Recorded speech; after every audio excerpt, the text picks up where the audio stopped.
Buenos días, xente. Saludos desde la Braña Fonfría, en tierras teberganes, un lugar que ya veis es una maravilla,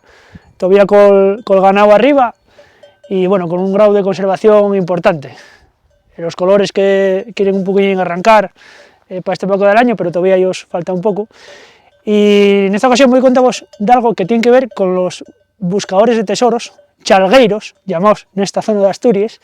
y que tienen, digamos,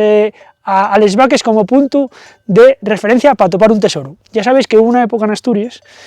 que, digamos, hubo mucha sonadía con esto de al encontrar hallazgos por cuenta de, bueno, en los túmulos, en los castros, en antiguas minias romanas, porque se tenía la concepción, la idea de que había tesoros de los antiguos ahí escondidos, pero en otros lugares también podía ser señal de que hubiera tesoros. Y uno de ellos es que cuando una vaca, como los que tenéis allí, estaba hecha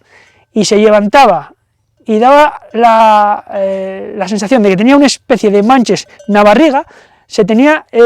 por creencia que ahí había un tesoro, y eran como unas manchas producidas por el oro que ahí podía estar enterrado. Y de esto, buscando información del tema, topé un testimonio de un paisano de Parmo que afirmaba que una vez una paisana, una mujer que estaba al ganado del pueblo de la Foceicha, pues llevándoles vaques y atendiéndoles, vio como una de las vaques roches levantábase y tenía esa especie de manches en la barriga, y entonces rápidamente fue a la Foceicha a avisar de que ahí podía haber escondido un tesoro, y entonces la gente venía,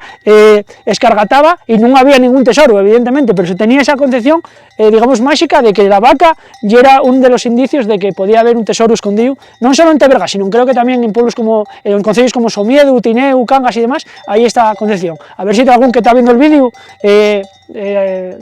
afirma o corrobora esto que estoy contando yo, y si sabéis de algún caso que tengan esta creencia, pues contáislo. Muy guapo.